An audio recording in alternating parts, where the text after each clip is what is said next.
अस्सलाम वालेकुम, ये है introduction to psychology part 2 zero knowledge की तरफ से। अच्छा, हमने लर्निंग का चैप्टर स्टार्ट किया है और लर्निंग के चैप्टर में हमने काफ़ी कुछ सीख लिया।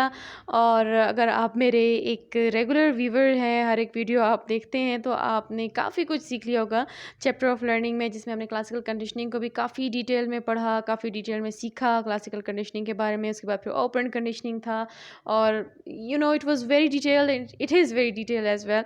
तो काफ़ी कुछ हमने लर्निंग के चैप्टर में सीखा। सारे लिंक्स मैंने डिस्क्रिप्शन सेक्शन में दिए हैं और आपकी आसानी के लिए मैंने एक प्रॉपर प्लेलिस्ट बनाई हुई है।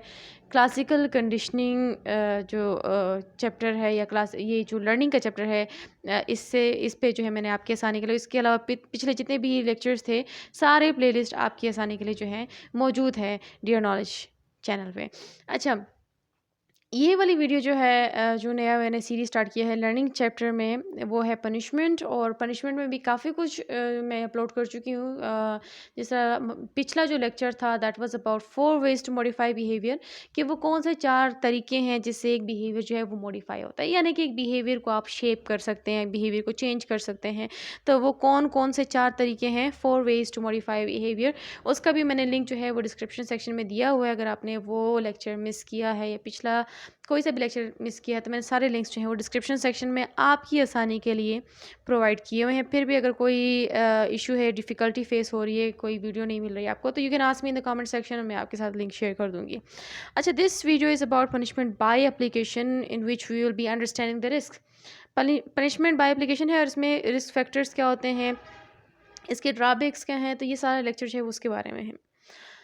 अच्छा, हम जब भी पनिशमेंट के बारे में सोचते हैं, यानी कि जब भी लफ्ज़ पनिशमेंट नाम लिया जाता है, तो हमारे ज़हन में जो एक एक इमेजिनेशन आ जाती है, कि एक हम इमेजिन करना शुरू कर देते हैं पनिशमेंट बाय एप्लीकेशन।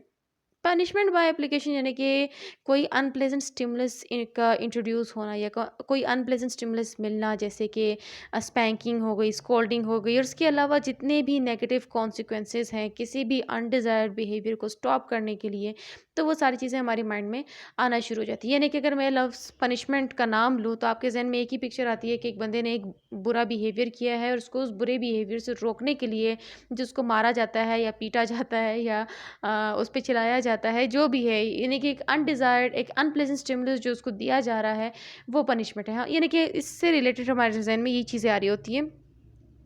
हालाँकि ये अप्रोच काफ़ी इफ़ेक्टिव नज़र आता है किसी अनडिज़ायर्ड बिहेवियर को स्टॉप करने के लिए, लेकिन ज़्यादातर जो चाइल्ड डेवलपमेंट एक्सपर्ट्स हैं, वो एडवाइस करते हैं पेरेंट्स को कि इस चीज़ को अवॉइड करें या पनिशमेंट को अवॉइड करें, ना ही यूज़ करें तो बेहतर है, क्योंकि इट एस्केलेट्स इनटू अब्यूज़।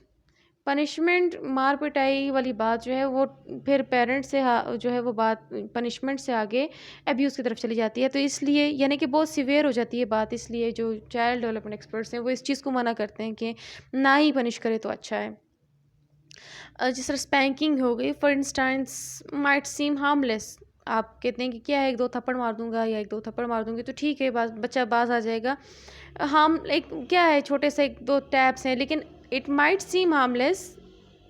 अगर जेंटली आपने थोड़ा-सा जो है टैप किया, तो यानी कि फिर इतना नहीं फ़ील होता। लेकिन अगर गुस्से में किसी बच्चे को जब मारा जाता है या पनिश किया जाता है, या इसमें किसी औज़ार का इस्तेमाल किया जाता है, किसी इंस्ट्रूमेंट का इस्तेमाल किया जाता है, जैसे फॉर एग्ज़ाम्पल अक्सर जो पेरेंट्स हैं वो हैंगर उठा लेते हैं या बेल्ट उठा लेते हैं, व्हिच इज़ वेरी कि वो एक लाइन क्रॉस हो जाती है और बात जो है वो अब्यूज़ तक चली जाती है। तो इसलिए जो चाइल्ड डेवलपमेंट एक्सपर्ट्स हैं वो पनिशमेंट को अवॉइड करते हैं और वो इस चीज़ को डिस्करेज करते हैं, क्योंकि इसका कोई फ़ायदा नहीं होता। इसके काफ़ी सारे ड्रॉबैक्स हैं जो आगे इसी वीडियो में आपके साथ मैं शेयर करूँगी। अब सीवियर पनिशमेंट जो है it can be effective in stopping a behaviour immediately. आप कहते हैं कि भई अगर एक बच्चे को हम मारे नहीं, एक बच्चे को हम पीटे नहीं, और जो है उसको पनिश ना करें, तो फिर वो किस तरह ठीक होगा? पनिशमेंट का फिर फ़ायदा क्या है? तो इफ़ेक्टिव होता है, लेकिन अगर एक बिहेवियर को इमीडिएटली स्टॉप करना हो। इमीडिएटली किस तरह स्टॉप करना हो कि आपको लगता है कि भई यहाँ पर एक बच्चे की सेफ्टी की बात हो रही है और वो इस तरह का बिहेवियर कर रहा है या वो इस तरह का एक्ट कर रहा है कि जो वो उसके लिए जो है वो डेंजरस है, उसके लिए जो है वो नुकसानदा है। तो वहाँ पर जो थोड़ा बहुत पनिश करते हैं तो वो फिर काम कर जाता है। अदरवाइज़ अगर ऐसे पेरेंट्स हैं जो जिनकी आदत होती है बच्चों को मारना, या ऐसे बच्चे हैं जो मार खा के ढीठ हो चुके हैं, तो उन पे पनिशमेंट बिल्कुल भी असर नहीं करेगी। तो फिर जब वो पनिशमेंट हासिल कर के ढीठ हो चुके होते हैं, तो फिर क्या होता है कि उनको जब पनिशमेंट दी जाती है तो वो बहुत ज़्यादा यानी कि सीवियर किस्म की देना शुरू हो जाते हैं, which is again it crosses the line and it it leads to abuse.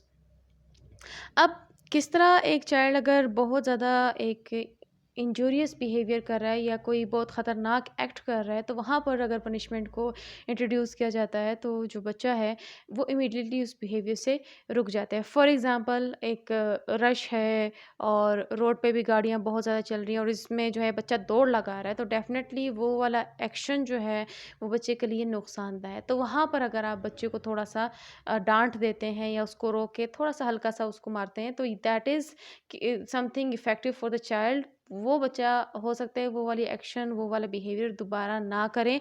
लेकिन शर्त ये है कि अगर वो बच्चा पहले यूज़्ड टू ना हो पनिशमेंट का। अगर आप ऐसे बच्चे को रोक के डाँट रहे हैं, मार रहे हैं कि जो यानी कि घर से मार खा के आके आधी आदी हो चुके हैं और ढीठ हो चुका है, तो उस पे ये चीज़ असर नहीं करने वाली।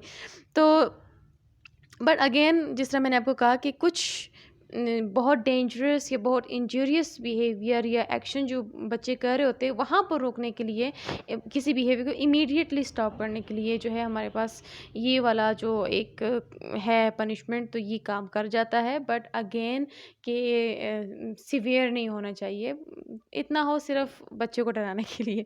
अच्छा, यहाँ पर कुछ 4 की कंसर्न्स हैं जो मैं आपके साथ शेयर करूँगी। की कंसर्न्स कहते हैं या आप इसको ड्रॉबैक्स कहते हैं कि पनिशमेंट के ड्रॉबैक्स क्या हैं। यानी कि अगर आप एक बच्चे को पनिश कर रहे हैं और आप कह रहे हैं कि भाई पनिशमेंट जो है इसका काफ़ी सारा फ़ायदा है और ये बच्चा जो है बुरे कामों से रुक जाएगा, तो अब उस क्यों मना किया जाता है, क्यों चाइल्ड डेवलपमेंट एक्सपर्ट्स हैं या कि क्यों जो माहिरीन हैं वो इस चीज़ को डिस्करेज करते हैं, उसकी वजह जो है अब इस वीडियो में आप जानेंगे कि पनिशमेंट के ड्रॉबैक्स क्या हैं। नंबर 1 जो है that is avoiding the Punisher not the behaviour. अब एक बच्चा जो ढीठ हो चुके हैं पनिशमेंट से, या एक बच्चा जिसको पनिश आप करते हैं, अगर वो कोई गलत काम करते हैं उस पे आप उसको पनिश करते हैं, तो बच्चा क्या करता है कि नेक्स्ट टाइम वो उस बिहेवियर को तो अवॉइड नहीं करेगा, लेकिन वो आपको ज़रूर अवॉइड करेगा। उसको पता है कि इस बंदे ने मुझे मारना है ये काम करने पे, तो वो क्या करेगा, वो आपको अवॉइड करेगा और अपने जो कारनामे हैं वो छुप के करेगा, लेकिन वो करेगा ज़रूर अगर उसको उस चीज़ की आदत होगी। फॉर एग्ज़ाम्पल अगर आप बच्चे को कहते हैं कि भाई आपने यानी कि चीनी ज़्यादा नहीं खानी है, आप उस बच्चे को चीनी खाने पे मारते हैं। स्वीट्स खाना ज़ाहिर है कि एक नुकसानदायक चीज़ है, लेकिन आप उसको उस चीज़ पे जो है वो डाँटते हैं, आप उसको मारते हैं, तो अगली बार वो बच्चा क्या करेगा, वो आपको अवॉइड करके आपसे छुप के चीनी खाएगा। दैट इज़ यानी कि avoiding the Punisher not the behaviour. Number 2 है इनकरेजिंग डिसऑनेस्टी। पनिशमेंट जो है वो डिसऑनेस्टी को इनकरेज करती है, यानी कि बेईमानी को इनकरेज करती है। अगर आप किसी को पनिश करते हैं, बच्चा हो या बड़ा हो या जो भी हो, लेकिन अगर आप किसी इंसान को पनिश करते हैं कोई गलत काम करने पे, अगली बार क्या करेगा वो बंदा बेईमान हो जाएगा आपके साथ, बेशक वो आपका बच्चा ही क्यों ना हो। वो आपसे झूठ बोलना शुरू कर देगा।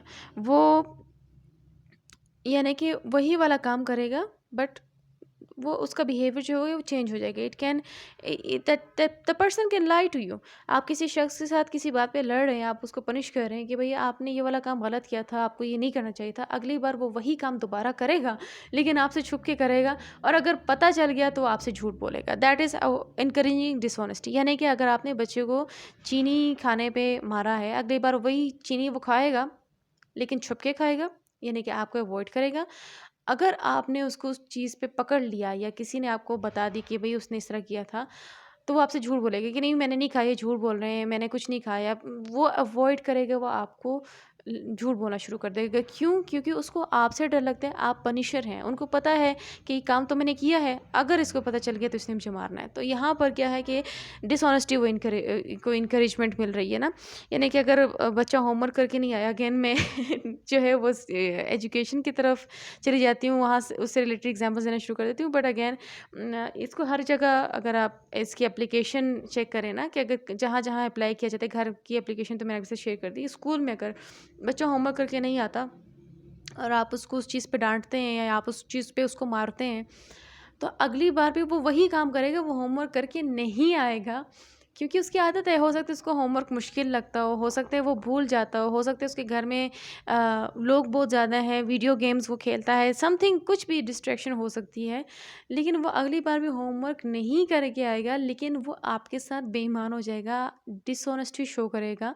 वो आपको कहेगा कि मैंने होमवर्क किया है, लेकिन मैं नोटबुक घर भूल आया हूँ। दिस इज़ द, यानी कि एक जनरल सी एक्सक्यूज़ है बच्चों की, कि मैंने होमवर्क किया लेकिन मैं भूल गया हूँ, मैं घर भूल आया हूँ, मैं कल ले आऊँगा। तो कल फिर आप भी भूल जाते हैं ना, आपके दिल का इतना ज़ोर होता है कि आप उनसे भी दोबारा पूछते हैं। तो यानी कि जो पनिशमेंट है वो इन डिसऑनेस्टी को इनकरेज करते हैं, और आपको बिल्कुल भी अच्छा नहीं लगेगा अगर कोई बंदा आपके साथ डिसऑनेस्ट हो। Number 3 is fostering fear and anxiety. Severe punishment जो है वो थोड़ी सी इमोशनल रिस्पॉन्सेस को क्रिएट करता है, इन फियर को क्रिएट करता है, एंजाइटी को क्रिएट करता है, जो कि लर्निंग और अंडरस्टैंडिंग को हटा देता है। वहाँ से वहाँ पर जो है वो लर्निंग और अंडरस्टैंडिंग ख़त्म हो जाती है, बस फियर और एंजाइटी रह जाता है। अगर घर में इस चीज़ को अप्लाई करें तो बच्चा क्या करे, वही वाले करतूत कर रहा है, लेकिन उसको डर भी लगता है आपसे, उसको एंजाइटी हो गई है आपसे, क्योंकि आप पनिश करते हैं, लेकिन कारनामे तो उसने अपने करने ही करने। अब यहाँ पर वो क्या करे, वो इस चीज़ को समझ नहीं रहा कि मुझे इस चीज़ से रोका क्यों जा रहा है। लर्निंग और अंडरस्टैंडिंग उसकी ख़त्म हो गई है, उसकी आपके साथ भी कोई अंडरस्टैंडिंग नहीं है, ना उसको इस चीज़ की कोई समझ आ रही है, लेकिन वो यानी कि फ़ियर और एंग्ज़ायटी का शिकार हो गया। स्कूल में है अगर बच्चा, तो वो क्या करेगा कि वो होमवर्क ना करना या टेस्ट में बुरे मार्क्स आना, ये तो स्टूडेंट्स की फितरत है, कहीं न कहीं उनको कोई चीज़ मुश्किल लग जाती है। लेकिन यहाँ पर क्या होगा कि फ़ियर और एंग्ज़ायटी उसकी बढ़ जाएगी, बढ़ते-बढ़ते क्या होगा कि क्लास में वो अटेंशन नहीं दे पाएगा। If you are a teacher and you are teaching in the class, तो बच्चा क्या करता है कि वो आपसे डरता है, उसको आपसे एंग्ज़ायटी हो जाती है, लेकिन बिहेवियर उसको वही का वही रहना है। अच्छा, last one is modelling aggression. Physical punishment जैसे कि हिटिंग है, मारना पीटना, ठीक है, ये एक मॉडल है एग्रेसिव बिहेवियर के लिए, and which have a long term consequences. तो इसलिए जो है पनिशमेंट को डिस्करेज किया जाता है, नहीं पसंद किया जाता। अगेन जिस तरह मैंने आपको कहा कि जो इमीडिएटली एक बिहेवियर को स्टॉप करना होता है, यानी कि बहुत ही ज़्यादा एक इंजूरियस कोई एक्शन बच्चा परफॉर्म कर रहा है, या उस वक्त वो नाइफ़ के साथ खेल रहा है, या वो रोड पे उसने दौड़ लगानी है और आप एकदम से उसको रोक के वहाँ पर अगर आप थोड़ा सा उसको डांट डपट कर लेते हैं, तो यहाँ पर इमीडिएटली वो बिहेवियर स्टॉप हो जाता है। अच्छा, इस रिस्क को जब आप समझ लेते हैं कि पनिशमेंट के क्या-क्या ड्रॉबैक्स है, तो आप definitely you will go for a more positive और इफ़ेक्टिव और सपोर्टिव एनवायरनमेंट की तरफ आप शिफ्ट होंगे, और एक बच्चे की लर्निंग और उसकी जो लर्निंग है आप उस पे फ़ोकस करेंगे। अब पनिशमेंट को अवॉइड करें तो हम क्या करें, इस पे भी मेरी काफ़ी सारी वीडियोज़ हैं। रीइंफोर्समेंट्स पे पॉज़िटिव रीइंफोर्समेंट है, नेगेटिव रीइंफोर्समेंट है, पॉज़िटिव पनिशमेंट है, नेगेटिव पनिश सब पे वीडियोज़ अपलोड है। दे पिछला कल लेक्चर आप देखें, 4 ways to modify a behaviour. तो आपको पता चल जाएगा कि पनिशमेंट को हम किस किस तरीक़ों से, पनिशमेंट के अलावा हम कौन कौन से तरीक़ों से किसी बिहेवियर को मॉडिफ़ाई कर सकते हैं, जिसमें एक पॉजिटिव से एनवायरनमेंट भी रहे और अंडरस्टैंडिंग भी रहे और बच्चे की लर्निंग भी रहे। अच्छा, तो ये था पनिशमेंट बाय एप्लीकेशन के बारे में, और जो अगला लेक्चर होगा that will be punishment by removal. और don't forget to watch that video. और इसके अलावा जो 4 वेज़ ऑफ मॉडिफाइंग का बिहेवियर के बारे में मैंने आपको बताया था, वो वीडियो ज़रूर देखना, ताकि आपको पता चल जाए कि पनिशमेंट के अलावा भी काफ़ी सारे तरीके होते हैं जिससे बिहेवियर मॉडिफाई हो सकता है। उसमें जो सबसे ज़्यादा इफ़ेक्टिव, सबसे अच्छा है, उसको अप्लाई करें, जिसमें पॉजिटिव इन्वायरमेंट ही रहे, पॉजिटिव इन्वायरमेंट क्रिएट हो। अच्छा, तो ये थी आज की वीडियो। अगर आपको कॉन्सेप्ट क्लियर हुआ है, वीडियो को लाइक करें। कोई भी ऐसा पॉइंट जो आपको समझ में नहीं आया, कमेंट सेक्शन में हमसे पूछ सकते हैं, and we will be happy to help you out. इसके अलावा अगर आप हमारे चैनल पे नए हैं, चैनल को सब्सक्राइब करें, बेल आइकन को क्लिक करें, ताकि जब भी कोई वीडियो अपलोड होगी आपको एकदम से नोटिफिकेशन मिल जाया करेगी। इसके अलावा आप हमारे चैनल के लिंक्स और वीडियो के लिंक्स को अपनी फैमिली मेम्बर्स और फ्रेंड्स के साथ शेयर कर सकते हैं, बिकॉज शेयरिंग इज़ केयरिंग। और तब तक के लिए अल्लाह हाफिज़।